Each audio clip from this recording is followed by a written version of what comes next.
नमस्कार. अमृतानुभव कौमुदी. आज आपण 11वा भाग पाहत आहोत. आपण 10व्या भागात पाहिलं शेवटी की जेव्हा द्वैत हे अद्वैताला प्रगट करणारे वाटत नाही व सुखदुःखाला कारण होऊन स्वतंत्र व खरे वाटते, त्याला शास्त्रात अविद्या दोष असे म्हणतात. तेव्हा अशा केवळ भासमान द्वैताचा नाश करण्याचे काहीच कारण नाही. कारण अशा अद्वैताला प्रगट करणारे सगुण हे जर माईक व त्रिगुणात्मक व स्वतंत्र निराळे वाटत असेल, तर त्याची माईक व त्रिगुणात्मक म्हणून हेटाळणी व उपेक्षा होत असेल, तर मग अद्वैताला प्रगट करणाऱ्या सगुण श्रीहरीच्या प्रत्ययामुळे प्रत्ययाविषयी आत्मवत प्रेम कसे राहणार? पण या मूळच्या अद्वैत पण प्रगट करणाऱ्या निर्विकल्प स्फुरणाचा जर निरुपाधिक व गुणातीत किंवा गुलाबराव महाराजांच्या भाषेत सगुण श्रीहरी म्हणून जर प्रत्यय येत असेल, तर तो केवळ आणि केवळ चिद्विलास ठरतो. यालाच ते सर्वात्म भाव असे म्हणतात. याप्रमाणे पंचकोशात्मक देहादिकांचा व्यतिरेक करून मी देहत्रय किंवा मी देहादी नाही तर मी ब्रह्म आहे असा व्यतिरेकी अनुभव घेतला की त्याच वेळी अन्वयाच्या विचाराने सर्व काही मीच आहो किंवा सर्व नामरूपांनी मीच नटलो आहो, माझ्या वाचून काहीच नाही असा अन्वयाचा अनुभव त्या सर्वात्म भावाच्या बुडाशी असतो. हे विश्वची माझे घर, ऐशी जयाची मती स्थिर, किंबहुना चराचर आपणची जाहला. सारांश. अज्ञान म्हणून असे काही कधीच नव्हते. जे काही आहे ते सर्व आत्माकारच आहे, पण हे कळत नसल्यामुळे सर्व गुंताळा झालेला आहे. पण श्रवण मनन निधिध्यासनामुळे मी ब्रह्म नाही किंवा मी ब्रह्म जाणतच नाही अशा आवरणात्मक अज्ञानाची निवृत्ती होऊन मी पंचकोशात्मक त्रिदेहापुरताच मर्यादित आहे अशा विक्षेपात्मक अज्ञानाची निवृत्ती होऊन सर्व खरीदम ब्रह्म या अनुभवामुळे सर्व ब्रह्म असा व्यापक अनुभव येतो. आरशात मुख पाहून आरसा बाजूला केला तर आरसा पाहण्यापूर्वी जे मुखाचे एकपण होते तेच एकपण मुख आपल्या ठिकाणी नित्य सहजपणे तेच एकपण भोगत असते. ज्ञानेश्वर महाराज म्हणतात की हा सर्व खलिदम ब्रह्म असा अनुभव असतो की जसा सुरीने सुरीला खुपसण्यासारखे होय. तै सूर्या खोचे सुरी तैसेची जाहले. जो घरात आत बसून आतून दार लावून घेतो तो घरात आपल्या सहितच असतो. ज्याप्रमाणे एखाद्या चोराने आपल्या सहित चोरलेल्या वस्तूंचे गाठोडे बांधून जर त्याची मोठ केली तर त्या प्रकारे हा अनुभव आहे असे म्हणता येईल. वस्त्राचा केलेला मशालीचा काकडा जेव्हा जळतो त्यावेळी तो अग्नी सहतच स्वतःला पण जाळतो. प्रलय समीच्या एकार्णवात पाणी व जमीन असा कुठेही भेद राहत नाही. सूर्य उगवला की प्रकाश अंधार असा काही एक भेद किंवा प्रकार राहत नाही. केवळ निव्वळ निव्वळ निव्वळ प्रकाशच राहतो. पौर्णिमेला पूर्ण न होणारी व अमावास्येला क्षीण न होणारी अशी चंद्राच्या ठिकाणची नित्य परिपूर्ण असणारी 17वी कला चंद्राच्या ठिकाणी नेहमीच आणि सहजच असते तसा हा अनुभव आहे. निव्वळ ज्ञान मात्र म्हणजेच ज्ञातू ज्ञेय विरहित ज्ञान मात्र. निव्वळ ज्ञान मात्र म्हणजे ज्ञातृ ज्ञेय विरहित ज्ञान मात्र. जसे बुबुळ बुबुळाला पाहू शकत नाही, पण पाहण्याची क्षमता मात्र पूर्णतः या ठिकाणी असते. तसे आकाशातच आकाश असते, म्हणून आकाशात पुन्हा आकाश प्रवेश करू शकत नाही. त्याप्रमाणे हे समजावे. अग्नी स्वतःच अग्नी असल्यामुळे स्वतःला वेगळा राहून तो जाळू शकत नाही. तसा हा सर्वात्म भाव समजावा. तसे इथे आहे की नाही असे जिथे बोल लागू पडत नाही. कारण आहेच म्हटल्यावर परत व आहेच असल्यावर नाही असा काही प्रश्नच येत नाही. कारण जर काहीच नाही अशी स्वरूपस्थिती असेल तर काहीच नाही हे कोण जाणतो बरे. कारण जर काहीच नाही अशी स्वरूपस्थिती असेल तर काहीच नाही हे कोण जाणतो बरे. दिवा विझवणारा दिव्याच्या विझण्याबरोबरच जर नष्ट होत असेल किंवा जात असेल तर दिवा विझला हे कोणाला कळते बरे. झोप आल्यानंतर झोपणाराच जिवंत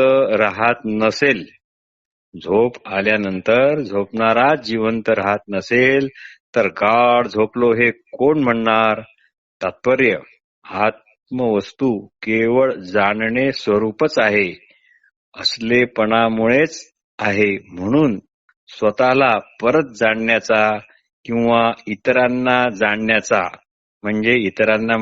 इतरांना जाणून जाणणे होण्याचा काही प्रश्नच नाही. जो निर्जन अरण्यात जाऊन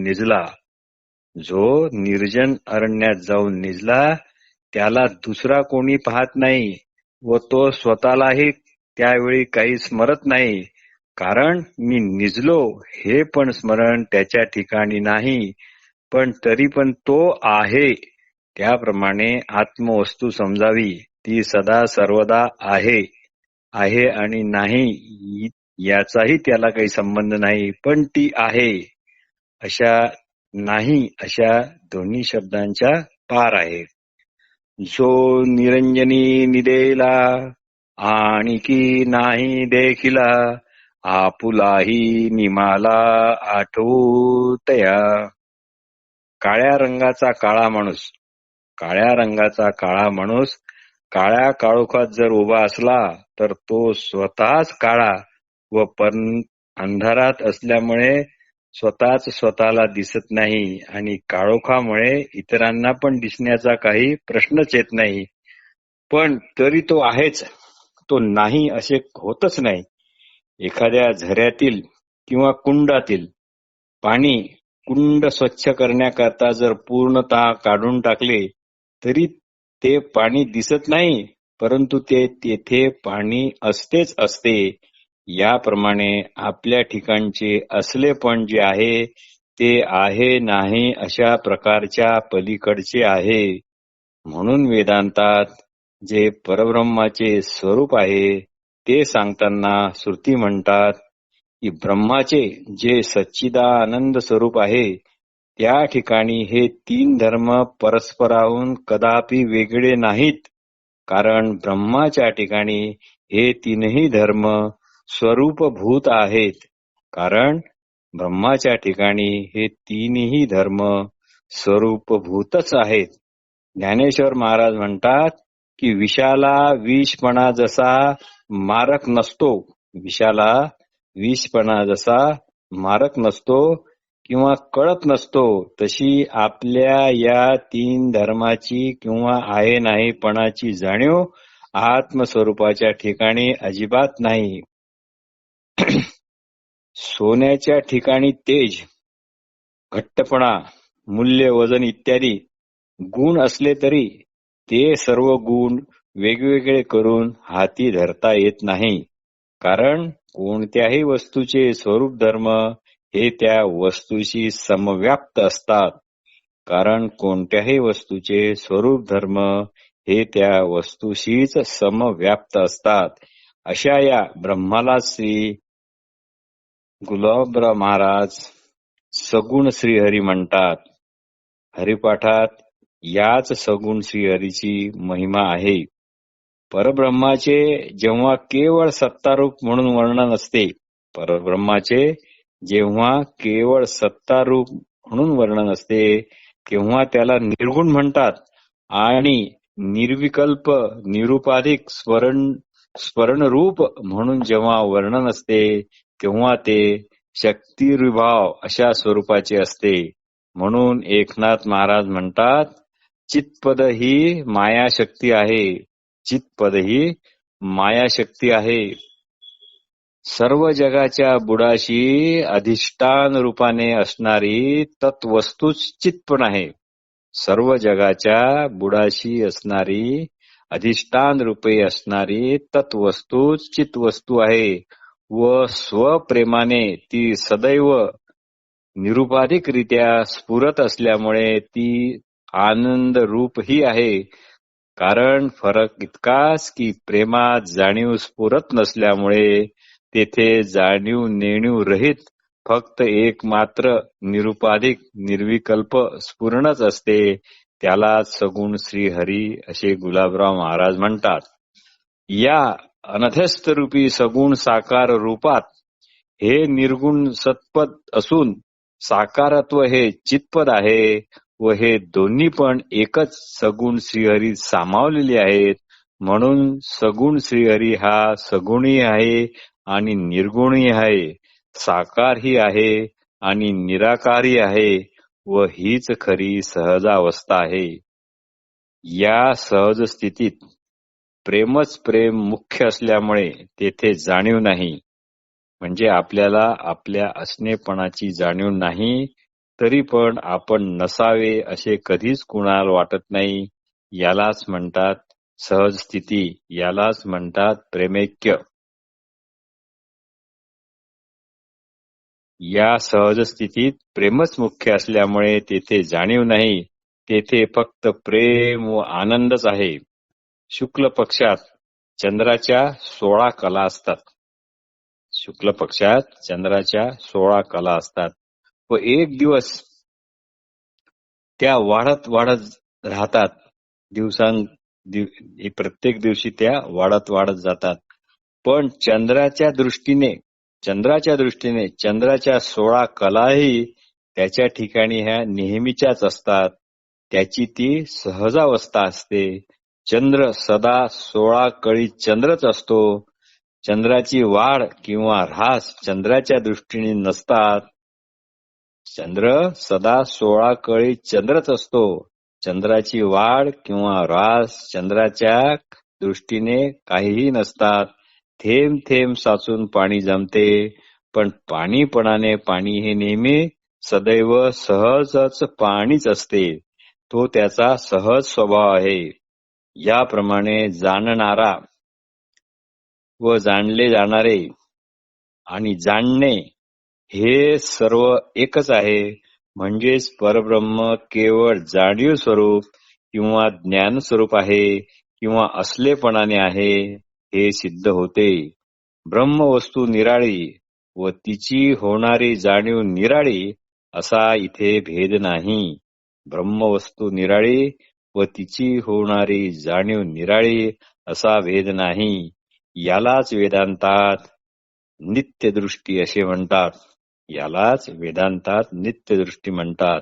सारांश, अशा प्रकारे सच्चित आनंद ही 3 पदे सच्चिदानंद पदाचे स्वरूप दाखवून नंतर मौन धारण करतात. कारण त्यांचे आता काम संपले. जसा ओघ नाहीसा होऊन सागर होतो, फूल सुकून फळ होते, फळाची समाप्ती रसात होते, रसाची समाप्ती तृप्तीत होते. अग्नीत आहुती टाकून हात मागे फिरतात, हात मागे होतात. गीत संपून ते आनंदात परिणित होते. मुखाला मुख दिसले की आरशाचे काम संपते. निजलेल्या माणसाला उठवणारा निघून जातो.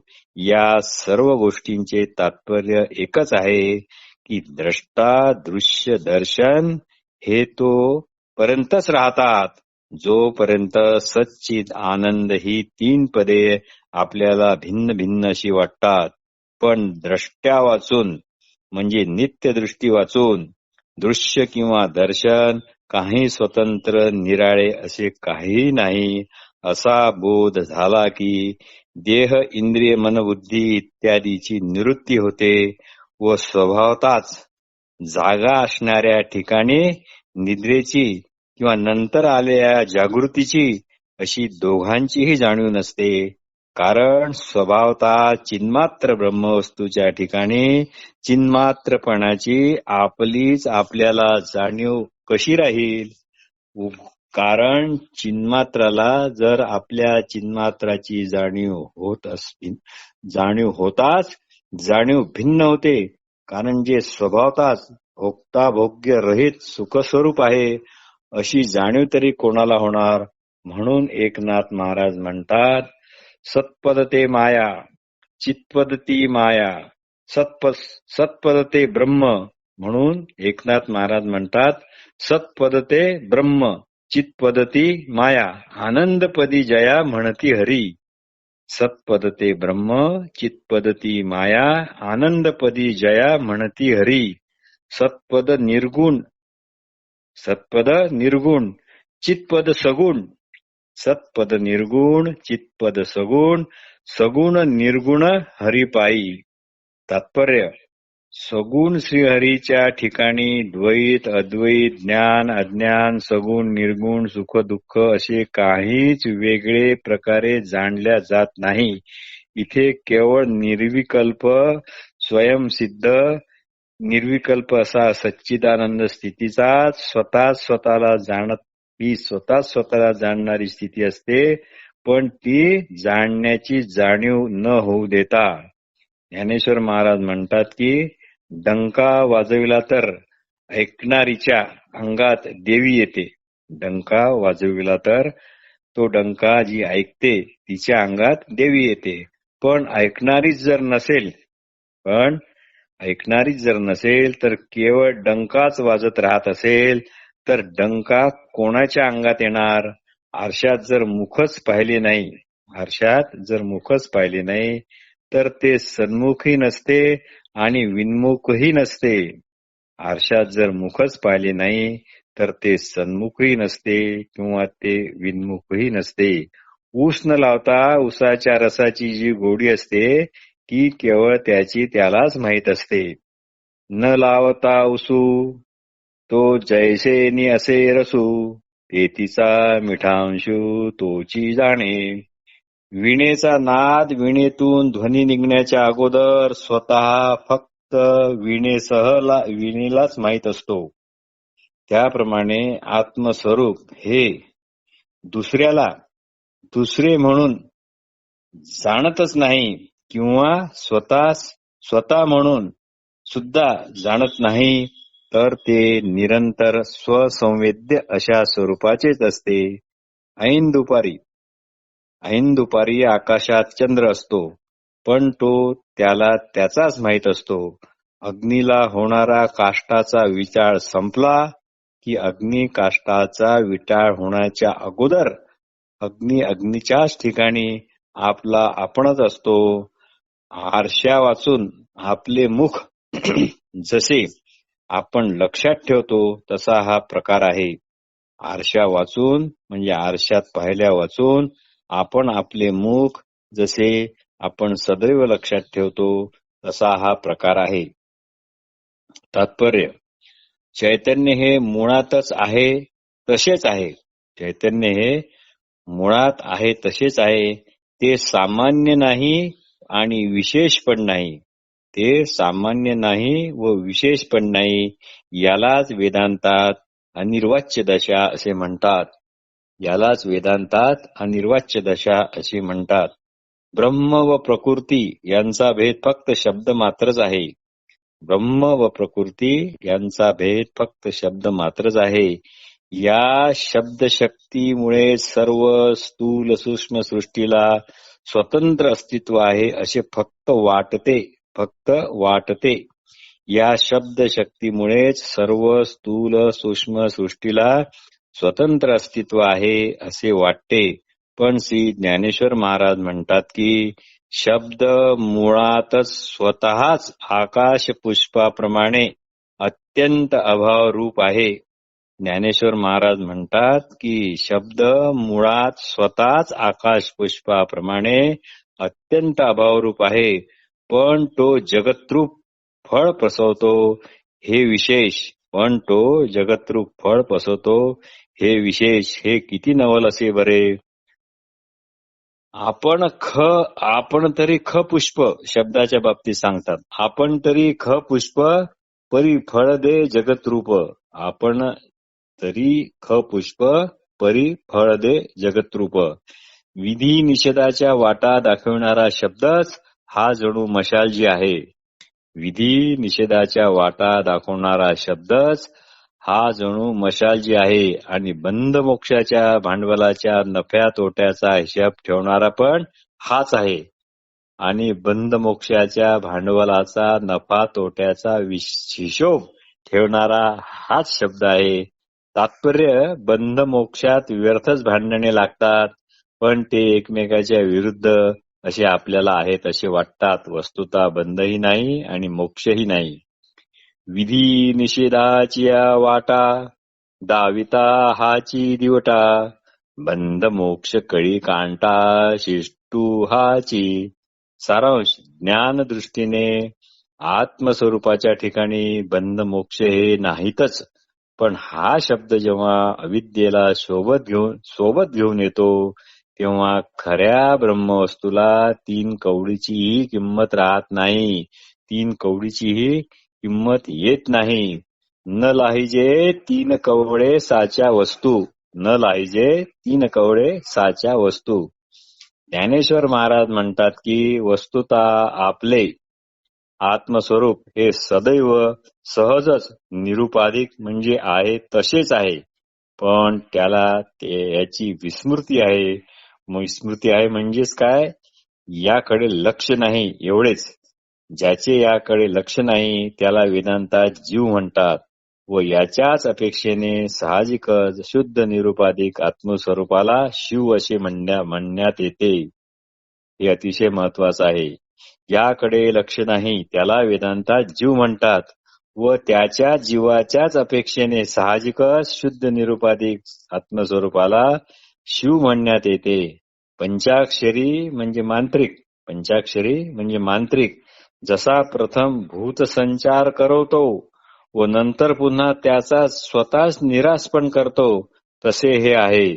तसा शब्दच जीव शिवात भेद करतो व तो भेद तो स्वतः संपवतो. पण वस्तुतः आपल्या ठिकाणी असणारे मी म्हणून असणारे स्फुरण, आपला असणेपणा शुद्ध निरुपाधिक म्हणजे आहे तसाच आहे. म्हणजे परमात्माचे ते स्वरूपच आहे व केवळ आपल्या असणेपणाचे सुख म्हणजेच प्रेम सुख घेण्याकरता, म्हणजे आपले असणे हेच सर्वात व सर्वांना प्रेम सुखदायी किंवा प्रिय असते. आत्मस्वरूप निरंतर व नित्य स्फुरत असते, पण अविद्यामुळे म्हणजेच मोहामुळे त्याची आत्मविस्मृती होऊन आपण हे स्फुरण स्वतंत्र आपले आहे म्हणजे अमुक तमुक मी अशा प्रकारचे समजतो. यालाच जीवभाव असे म्हणतात. अशा प्रकारे साहजिकच परमेश्वराला विसरून मीपणाने म्हणजे निरुपाधिक चैतन्याच्या स्फुरणाला विसरून ते स्मरण मीपणाने आपल्या ठिकाणी स्वतंत्र व वेगळे मांडल्यावर आपोआपच आपण स्थूल सूक्ष्म देवावर म्हणजेच मन बुद्धी चित्त अहंकार इंद्रिय ज्ञान इत्यादीवर मी म्हणून असा आरोप करतो. याला श्री ज्ञानेश्वर महाराज म्हणतात जीव देहे बांधिला असे म्हणतात. आणि या देहावर व्यर्थ बसलेल्या मीपणाला नाथीला देहाहंकार म्हणतात. आणि या देहावर व्यर्थ बसलेल्या मीपणाला नाथीला देहाहंकार म्हणतात. तथाकथित जीव मुळात शुद्ध चैतन्य वाचून, शुद्ध निरुपाधिक स्फुरणा वाचून, म्हणजेच परमात्म्या तत्व वाचून कधीही निराळा नाही. त्याची शुद्ध आत्मस्थिती जशीच्या तशीच आहे, कायम आहे. म्हणून जीव आहे, शिव आहे, त्यांचे ऐक्य झाले पाहिजे, आता ऐक्य झाले इत्यादी प्रकार केवळ शब्द मात्र आणि शब्द मात्रच आहेत. कारण या सर्व कल्पना शास्त्रांनी मांडलेल्या आहेत. कारण या सर्व कल्पना शास्त्रांनीच मांडलेल्या आहेत. स्वप्नातील काटा स्वप्नातीलच दुसऱ्या काटा काढण्याकरता ही सारी शास्त्र चर्चा आहे. हा सारा व्यर्थ खटाटोप आहे. शेवटी दोन्ही काटे फेकून द्यावे लागतात. शेवटी दोन्ही काटे फेकून द्यावे लागतात. त्याप्रमाणे स्वरूप प्राप्ती किंवा अविद्या निवृत्ती यांची स्थिती आहे.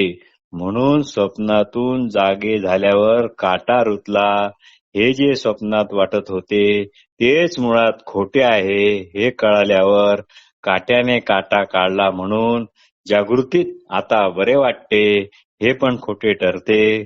कारण अविद्या मुळातच वंदेच्या पुत्राप्रमाणे आहे.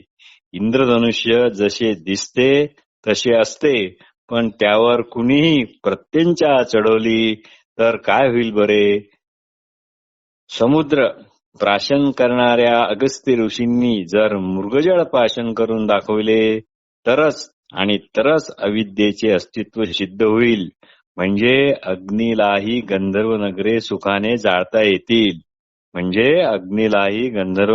सुखाने जाळता येतील. मृगजळ जेथे सांडले नाही ती जमीन कोरडी आहे हे म्हणणे समजा ठीक आहे. मृगजळ जेथे सांडले नाही ती जमीन कोरडी आहे हे म्हणणे समजा ठीक आहे. पण मृगजळ जेथे सांडले ती जमीन ओली आहे हे म्हणणे बरोबर आहे का. चित्रातील पावसाने घरातील माणसे वस्तू भिजली किंवा चित्रातील अग्नींनी वनांना पण आगी लागल्या तर अविद्या खरी म्हणावी लागेल. अशा प्रकारे मुळात नसलेल्या अज्ञानाची केवळ कल्पना केली गेलेली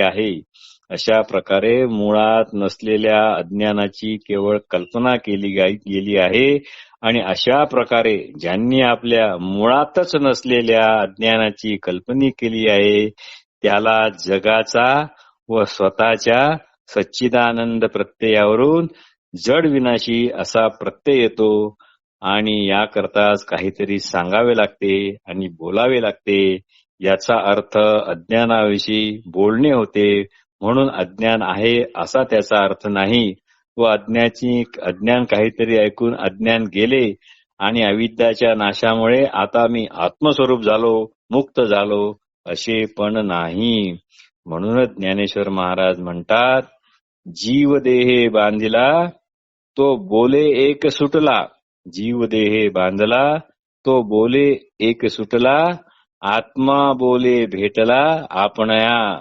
असे जर शक्य झाले तर आपणच आपल्याशी लग्न लावतो किंवा सूर्यच आपल्याला ग्रहण लागतो असे म्हणण्यासारखे होय. आकाशातच आकाश मिसळण्याकरता चालले, समुद्रात मिसळला किंवा तळहातच मुठीत पकडला गेला असे हे म्हणण्यासारखे निरर्थक होईल. शंकराने आपल्या मस्तकावर चंद्राला धारण केले, पण चंद्र कोणाला आपल्या मस्तकावर धारण करणार. तात्पर्य आत्मस्वरूप स्वतःच ज्ञानघन चिन्मात्र आहे. अशा या आत्मस्वरूपाने आपल्या ज्ञानाने आपल्यालाच कसे जाणायचे व अशा प्रकारे ज्ञाने कुठून आणायचे. एक जाणणारे आणि दुसरे त्याला जाणायचे आहे ते. म्हणून ज्ञानेश्वर महाराज म्हणतात की ज्ञानाने ज्ञानाला आलिंगन द्यायचे तर दोन ज्ञाने कुठून आणणार. तैसा आत्मराजू तव ज्ञान मात्रीची भरव. तैसा आत्मराजू तव ज्ञान मात्रीची भरीव. आता ज्ञानेशी खेव कैसे दिजे. म्हणूनच श्री रमण महर्षी पण म्हणतात, दोन सेल्फ थोडीच आहेत, एक जाणणारा व दुसरा जाणल्या जाणारा. सारांश, आधीच आत्मस्वरूपे ज्ञानरूप आहे, त्याला ज्ञानानेच जाणायचे असते. ज्ञानरूप आत्मस्वरूपावरून दुसरे जाणणारे ज्ञान निराळे लागेल, तर त्यामुळे वेदांताच्या भाषेत सांगायचे म्हणजे ज्ञानमात्र आत्मस्वरूप स्थितीत स्वगत भेद उत्पन्न होतो. त्यामुळे वेदांताच्या भाषेत सांगायचे म्हणजे आत्मस्वरूप स्थितीत स्वगत भेद उत्पन्न होतो. सारांश, आत्मस्वरूप हे अफूट नित्यप्राप्त अशा प्रकारचे असल्यामुळे ते पुन्हा पुन्हा जाणता येत नाही, म्हणजे त्याला स्वतः जाणण्याची आवश्यकता नाही. कारण जी वस्तू आपल्या स्वतःहून भिन्न आहे व आपण तिला जाणत नाही, अशीच वस्तू जाणली जाते. पण आत्मस्वरूप आत्मचैतन्य हे अफूट आणि नित्यप्राप्त असल्यामुळे व अत्यंत अभिन्न असल्यामुळे ते स्वतःला जाणणे शक्य नाही आणि तशी त्याला आवश्यकता पण नाही. तात्पर्य, मी आत्मस्वरूप जाणले असा काही प्रकार नाही. कारण अशी जाणीव उत्पन्न होणे म्हणजे अगोदर आत्मस्वरूप अज्ञात होते, ते आता ज्ञात झाले असा त्याचा अर्थ होतो. याच दृष्टीने वेदांतात आत्मस्वरूपाच्या ठिकाणी वृत्ती व्याप्ती मानली आहे. याच दृष्टीने वेदांतात आत्मस्वरूपाच्या ठिकाणी वृत्ती व्याप्ती मानली आहे आणि तेथे फलव्याप्ती संभवत नाही.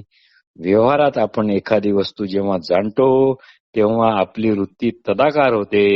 यालाच वेदांताच्या भाषेत प्रमातृ चैतन्य किंवा प्रमेय चैतन्य यांचे ऐक्य म्हणतात. इथे सुरुवातीला वृत्ती ही अत्यंत तद्रूप असते व त्याच क्षणी मी पदार्थ जाणला असे वाटत नाही. याला वेदांतात क्षण समाधी पण म्हणतात. पण पुढच्या क्षणी तद्रूपता भंगून पदार्थ आणि पदार्थाला जाणणारा असे दोन भाग होतात. म्हणजेच मी हा पदार्थ जाणला अशी जाणीव होताच तद्रूपता भंग पावते. यामुळे पाहिलेल्या जाणलेल्या पदार्थाविषयी ज्ञातृत्वधर्म उत्पन्न होतो. यालाच वेदांताच्या भाषेत फलव्याप्ती म्हणतात. आता वृत्तीव्याप्ती म्हणजे काय ते पाहू. धन्यवाद.